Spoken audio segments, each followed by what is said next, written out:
افتؤمنون ببعض الکتاب وتکفرون ببعض، تو کیا تم کتاب کے ایک حصے پر ایمان رکھتے ہو اور ایک حصے کا انکار کر رہے ہو، ایک حصے کا کفر کر رہے ہو؟ یہ کفر کیا ہے؟ یہ کفر قولی نہیں ہے، کفر عملی ہے۔ وہ یہ نہیں کہتے تھے کہ ہم تورات کے اس حصے کو نہیں مانتے، لیکن عملاً اس پر جب عمل نہیں کر رہے ہیں تو گویا کہ اس کی تکذیب کر رہے ہیں۔ یہی جو میں نے پچھلے دونوں جمعوں میں جو تقریر کی ہے کہ آج ہم اپنے طرز عمل سے قرآن کی تکذیب کر رہے ہیں، حالانکہ جیسے کہ قرآن مجید میں سورہ جمعہ کی آیت نمبر 5 میں فرمایا گیا مثل الذین حملوا التوراۃ ثم لم يحملوها كمثل الحمار يحمل اسفارا بئس مثل القوم الذین کذبوا بآیات اللہ واللہ لا یہدی القوم الظالمین۔ مثال اس قوم کی جو حامل تورات بنائی گئی پھر اس نے اس کی ذمہ داریوں کو پورا نہیں کیا، اس گدھے کی سی ہے جس پر کتابوں کا بوجھ لدا ہوا ہے، اور بری ہے مثال اس قوم کی جس نے آیات الہی کو جھٹلایا۔ تو تورات کو بھی کبھی یہود نے جھٹلایا تو نہیں، جیسے ہم مدعی ہیں اس قرآن پر ایمان کے، ویسے وہ مدعی رہے ہمیشہ کہ یہ تورات اللہ کی کتاب ہے۔ عمل سے جھٹلایا جب آپ اس پر عمل نہیں کرتے، جیسے کل بھی میں نے حدیث سنائی تھی خطبہ جمعہ میں، حضور نے فرمایا ما آمن بالقرآن من استحل محارمہ، جس شخص نے قرآن کی حرام کردہ چیزوں کو اپنے لیے حلال ٹھہرا لیا اس کا قرآن پر کوئی ایمان نہیں ہے۔ کہتا رہے کہ میرا ایمان ہے قرآن پر، لیکن اگر جس شے کو قرآن حرام کہہ رہا ہے وہ اس کو حلال اپنے لیے ٹھہرا بیٹھا ہے تو پھر اس کا کوئی ایمان قرآن پر نہیں۔ تو یہاں پر بھی وہی سمجھیے کہ تم ان یاتوکم اسارا تفادوہم وہو محرم علیکم اخراجہم افتؤمنون ببعض الکتاب وتکفرون ببعض۔ اب آپ غور کیجئے آج ہمارا حال کیا ہے۔ میں یہ سمجھتا ہوں کہ 99.9 ریکرنٹ% مسلمان آج اس آیت کا بالکل مصداق ہے۔ کچھ تو وہ ہیں جو نماز روزے کا بھی کوئی خیال نہیں، عظیم اکثریت ایسے لوگوں کی۔ اس کے بعد کچھ لوگ ہیں نماز روزہ تو پکا ہے، باقی حرام کاروبار سارا کا سارا دھڑلے کے ساتھ ہو رہا ہے، سودی لین دین ہو رہا ہے، جو بھی ہو رہا ہے، رشوتیں ہو رہی ہیں، رشوت کی گرم بازاری ہے، جو بھی ہو رہا ہے سب کچھ معلوم ہے۔ کاروبار تو آج کی دنیا میں حلال کے دائرے میں رہ کر کرنا ناممکن ہے۔ ہم شریعت کے ایک حصے پر عمل کر رہے ہیں، ایک کو ہم نے پاؤں تلے رون دیے۔ یہ آج اس اعتبار سے بہت اہم ہے کہ اس کا جو نتیجہ نکلتا ہے وہ آج پوری امت کے ماتھے پر لکھا ہوا ہے۔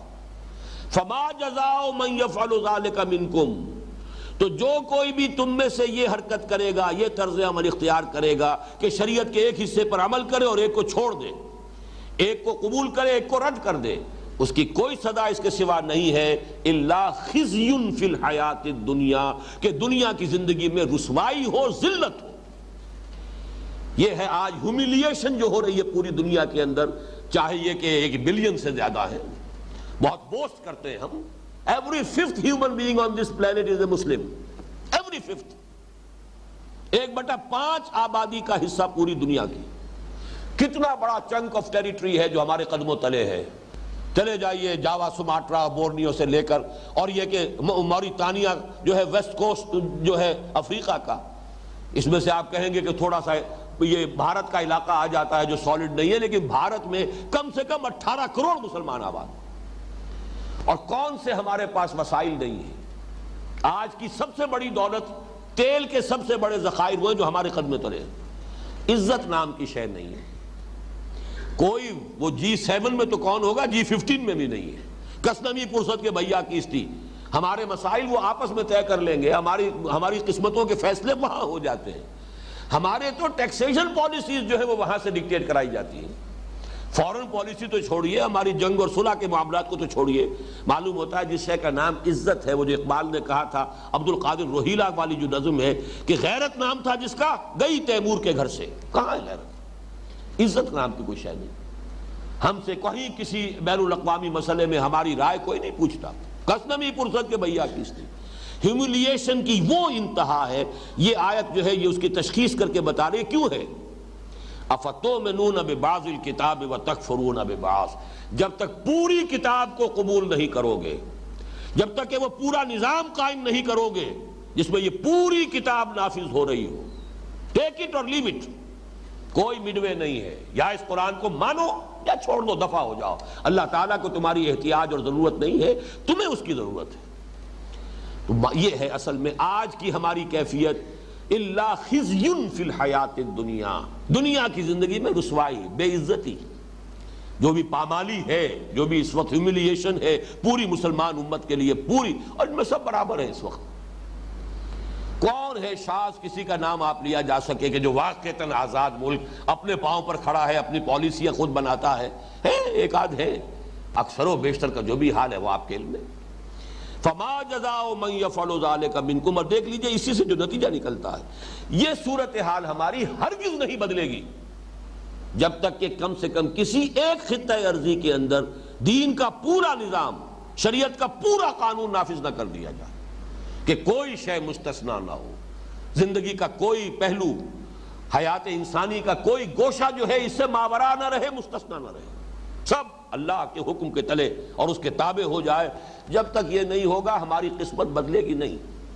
میں جو پوری کتاب میری چھپ چکی ہے، سابقہ اور مسلمان امتوں کا ماضی، حال اور مستقبل، اس میں جو میں نے ایک چیپٹر لکھا ہے، اللہ کا قانون عذاب۔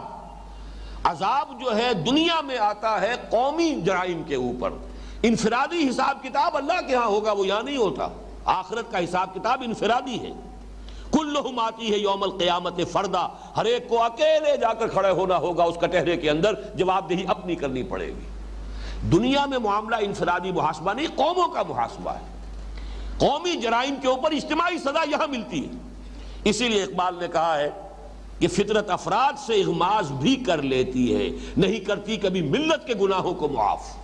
افراد سے اغماض اس لیے کر لیتی ہے کہ وہ تو آخرت کا معاملہ ہے، وہاں آ کر ہر ایک کو پورا پورا حساب کتاب مل جائے گا، ہر ایک کا کارنامہ زندگی اس کے سامنے ہوگا۔ اقرا کتابک کفی بنفسک الیوم علیک حسیبا، لو بھائی خود ہی اپنا حساب دیکھ لو، تم ہی کافی ہو، تم ہی جمع جوڑ کر لو، کسی اور کی محاسب کی ضرورت ہی نہیں۔ لیکن اجتماعی معاملات یہاں طے ہوتے ہیں، اور وہی ہے جو ہمارے ساتھ ہو رہا ہے۔ ضربت علیہم الذلۃ والمسکنۃ وباؤوا بغضب من اللہ، میں نے اپنی اس کتاب میں یہی تو لکھا ہے۔ اس آیت کے مصداق تو آج مسلمان ہیں، یہودی تو نہیں ہے۔ یہودی کل 14 ملین ہے اس وقت دنیا کے اندر، 1.5 کروڑ بھی پورا نہیں، ہم اس سے 100 گنا ہیں، لیکن اس کا اثر، اس کا نفوذ، پوری دنیا کا مالیاتی نظام، پھر یہ کہ یہ سول سپریم پاور آن ارتھ، وہ فرنگ کی رگیں جہاں پنجہ یہود میں ہے، وہ ان کے قبضے میں ہے۔ وہ پالیسیز ڈکٹیٹ کرا سکتے ہیں، امریکہ کو کراتے ہیں۔ کانپتا ہے صدر امریکہ کا کہ کہیں یہودی لابی جو ہے کہیں میرے خلاف کوئی سکینڈل نہ اٹھا دے، اور ہر ایک کے خلاف اتنا مواد ان کے پاس موجود ہوتا ہے جب چاہے چٹکیوں میں اڑا دے۔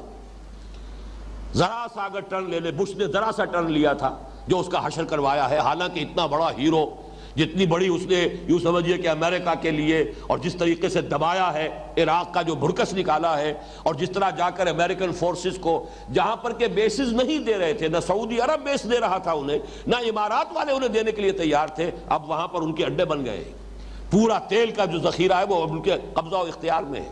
اس کے باوجود یہودیوں سے ذرا سے ہٹ کر اگر اس نے کوئی ایک بات کی ہے، پتہ چاک کوئی حیثیت ہی نہیں۔ پوری کتابیں لکھی گئی، دی ڈے ٹو اسپیک۔ ذرا سا کسی نے اگر یہودیوں کے خلاف کبھی اگر لب کشائی کی ہے، بڑے سے بڑے پولیٹیکل لیڈر کا جو ہے اس کا جو کیریئر ہے وہ آنن فانن ختم کر دیا گیا۔ اس قدر اثر و رسوخ ہے۔ وہ ہے کل 14 ملین، 1.5 کروڑ۔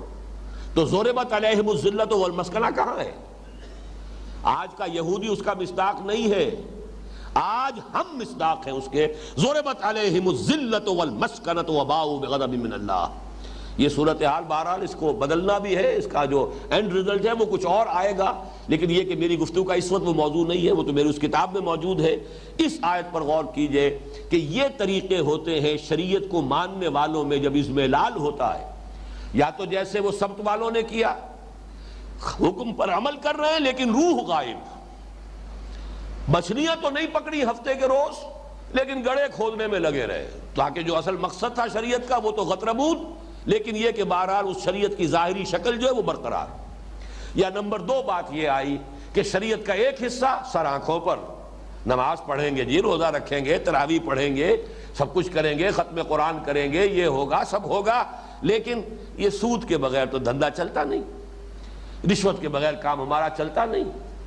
وہ ہر ایک نے کوئی نہ کوئی ایک گناہ کبیرہ، ہماری سوسائٹی کے ہر طبقے نے ایک گناہ کبیرہ اپنے لیے حلال کیا ہوا۔ ملازم پیش آئیں تو چاہے وہ جو سرکاری اختیارات میں خیانت ہے، چاہے امانت ان کے پاس ہے اس میں خیانت ہے، چاہے رشوت ہے، انہوں نے وہ کیا کریں جی، تنخواہوں میں گزارا نہیں ہوتا۔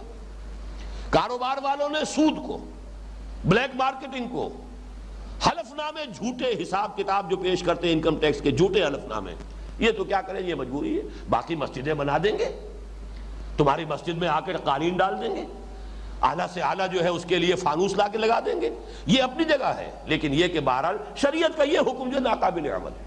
افتؤمنون ببعض الکتاب وتکفرون ببعض، اور یہ ان کا حال ہے جو شریعت پر کوئی عمل کرتے ہیں۔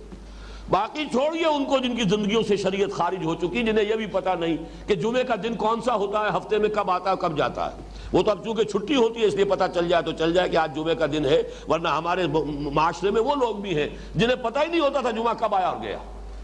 تو وہ تو شریعت سے بالکل ہی گویا کہ اپنے طور پہ آزاد کر چکے، لیکن یہ کہ جو شریعت پر عمل کرتے ہیں ان کا عمل یہ ہے افتؤمنون ببعض الکتاب وتکفرون ببعض فما جزاء من يفعل ذلك منكم الا خزي في الحیات الدنیا۔ اور سخت الفاظ آگے آ رہے ہیں، دنیا کی زندگی میں تو بے عزتی رسوائی ہوگی، وَيَوْمَ الْقِيَامَةِ يُرَدُّونَ إِلَىٰ أَشَدِّ الْعَذَابِ، اور قیامت کے دن جھونک دیے جائیں گے شدید ترین عذاب میں۔ یہ اشد کا لفظ آ رہا ہے، نوٹ کر لیجئے، اور یہی صیغہ ہے افعل التفضیل کا جو منافقین کے لیے آیا ہے۔ ان المنافقین فی الدرک الاسفل من النار، اسفل، منافق جہنم کے سب سے نچلے طبقے میں ہوں گے۔ کفر کے مقابلے میں اللہ تعالیٰ کو نفاق سے زیادہ نفرت ہے، نفاق زیادہ ناپسند ہے کفر کے مقابلے میں۔ کافر تو کھلم کھلا کہہ رہا ہے نا میں نہیں مانتا، بات ختم ہو گئی۔ یہ کہتے ہیں ہم مانتے ہیں اور پھر عمل یہ کر رہے ہیں، ان کی جسارت یہ، ڈٹائی کا یہ عالم ہے، یہ جو ہے استہزاء ہے، تمسخر ہے، اور یہ یقیناً اللہ کے غضب کو بھڑکانے والی بات۔ کبر مقتا عند اللہ ان تقولوا ما لا تفعلون، اللہ کے غضب کو بھڑکانے والی ہے یہ بات کہ تم کہو جو کرتے نہیں ہو۔ اسی لیے یہاں پر آیا وَيَوْمَ الْقِيَامَةِ يُرَدُّونَ إِلَىٰ أَشَدِّ الْعَذَابِ وَمَا اللَّهُ بِغَافِلٍ عَمَّا تَعْمَلُونَ، اور جان لو اللہ ناواقف نہیں ہے، غافل نہیں ہے اس سے کہ جو تم کر رہے ہو۔ تم اپنے ظاہری لبادوں سے، اپنے زبانی دعووں سے اللہ کو دھوکہ نہیں دے سکتے، تم خلق خدا کو دھوکہ دے سکتے ہو۔ ان کی زبانیں بند کر دو گے، ریشنلائز کرو گے اپنے ایٹیچیوڈ کو، بڑی جسٹیفیکیشن اس کے لیے فراہم کر لو گے، جو چاہو گے، دنیا والوں کو چپ کرا لو گے۔ وَمَا اللَّهُ بِغَافِلٍ عَمَّا تَعْمَلُونَ، اللہ غافل نہیں ہے، ناواقف نہیں ہے، وہ تمہارے لباس سے، تمہارے عباؤں اور تمہارے جبوں اور تمہارے جو بھی تمہارا ظاہری تم نے تقویٰ کا لبادہ اوڑھا اس سے دھوکہ کھانے والا نہیں ہے۔ ہر سال حج ہو رہا ہے، ہو کس سے رہا ہے؟ حرام کی کمائی سے ہو رہا ہے، یہ حج ہے۔ عمرہ ہو رہا ہے، ہر سال رمضان میں عمرہ ہو رہا ہے، کس کمائی سے ہو رہا ہے؟ جبکہ وہاں حدیث یہ ہے کہ منہ پر دے ماری جاتی ہے دعا، انا یستجاب لذالک، اس کی دعا قبول ہو تو کیسے ہو؟ وَمَطْعَمُهُ حَرَامٌ وَمَلْبَسُهُ حَرَامٌ وَغُذِيَ بِالْحَرَامِ، اس کا کھایا ہوا حرام کا ہے، پہنا ہوا حرام کا ہے، اور حرام غذا سے اس کا جسم بنا ہے۔ چاہے آپ جبل الرحمت پر کھڑے ہو کر 4 گھنٹے ہاتھ اٹھا لیجئے، اللہ کی ترازو میں زیرو ہے، کوئی وزن اس کا نہیں، اس لیے تم حرام خوری کر کے یہاں آئے، تمہارا سارا پیسہ جو تم نے خرچ کیا وہ حرام سے۔ وَمَا اللَّهُ بِغَافِلٍ عَمَّا تَعْمَلُونَ أُولَٰئِكَ الَّذِينَ اشْتَرَوُا الْحَيَاةَ الدُّنْيَا بِالْآخِرَةِ، یہ وہ لوگ ہیں جنہوں نے آخرت دے کر دنیا خرید لی ہے۔ یہ شرع یشری اور باع یبیع، یہ دونوں طرف چلتا ہے۔ بیع میں، خرید و فروخت میں ہوتا کیا ہے؟ آپ نے کوئی چیز دی اور دوسری لے لی۔ کسی زمانے میں تو ہوتا ہی مبادلہ تھا، بارٹر ہی ہوتا تھا، شے کا شے سے تبادلہ ہے۔ کسان نے محنت کی ہے، گندم اگائی ہے، اور یہ بیچارہ بیٹھا ہوا کرگے کے اوپر یہ کپڑا بنتا رہا ہے، اس نے کپڑا اس کو دیا اور اس سے جو ہے گندم لے لی۔ تو اصل میں کس کو قیمت کہے؟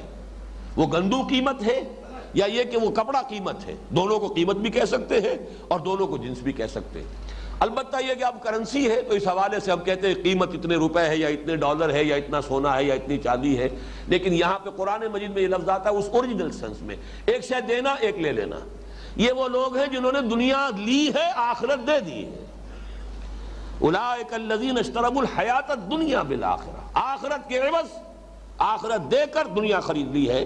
فلا یخفف عنہم العذاب ولا هم ینصرون، تو نہ ان پر سے عذاب کی تخفیف ہوگی، کبھی عذاب سخت سے سخت تر ہوتا چلا جائے گا، تخفیف نہیں ہوگی، نہ ہی ان کی کسی جانب سے کوئی مدد ہو سکے گی۔ اللہ تعالیٰ سے پناہ مانگیے اور دعا کیجئے کہ اللہ تعالیٰ ہمیں دین پر لیکن پوری پورے دین پر ادخلوا فی السلم کافہ، پورے دین پر عمل پیرا ہونے کی توفیق عطا فرمائے۔